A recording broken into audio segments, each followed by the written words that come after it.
The rise of a World Cup star.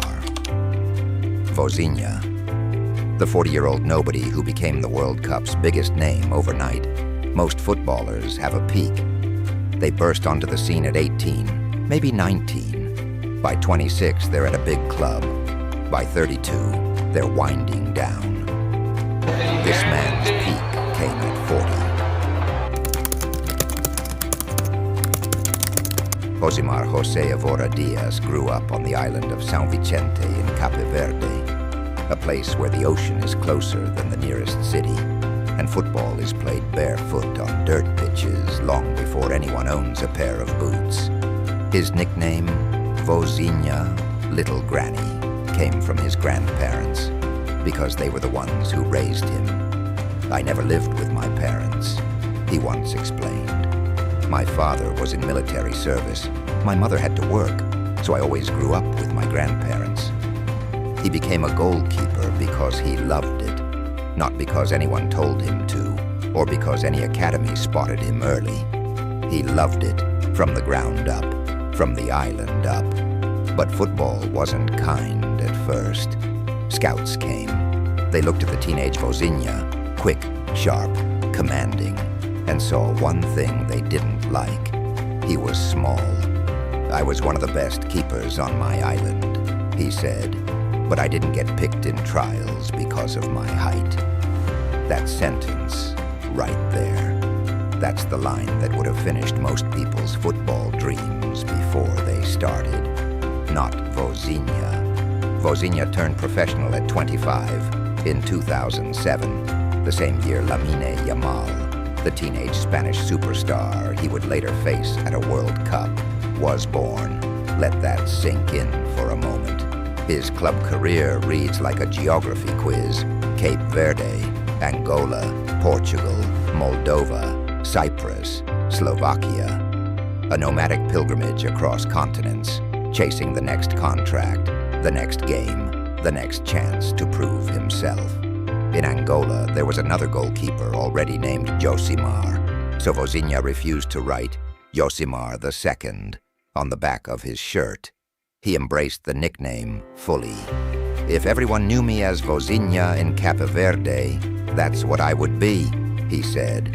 He won exactly one trophy in 19 years as a professional, a Cypriot Cup in 2018-19 with AIL Limassol. One cup, one island, one medal.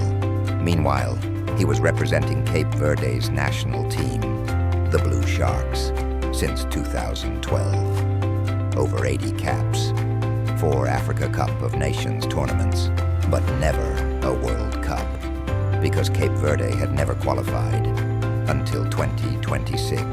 On June 15th, 2026, Vozinha walked out at Atlanta Stadium for his World Cup debut.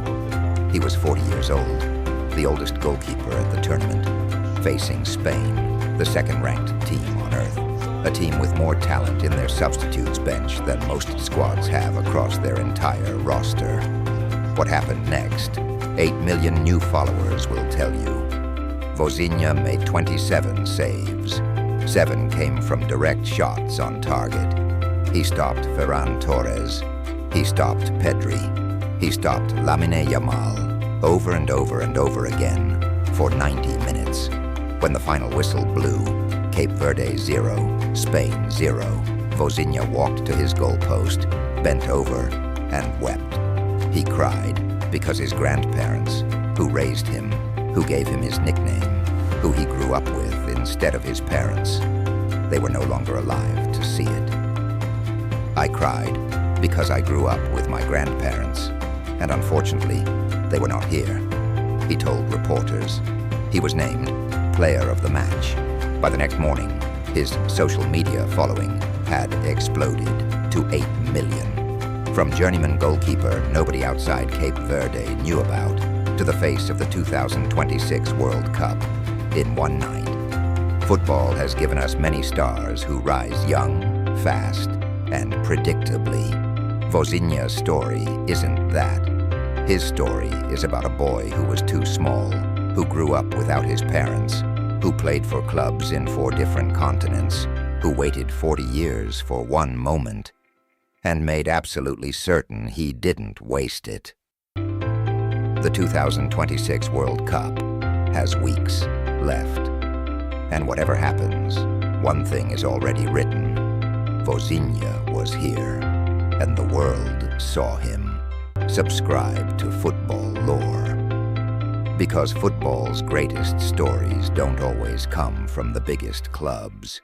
Sometimes they come from a small island in the Atlantic Ocean.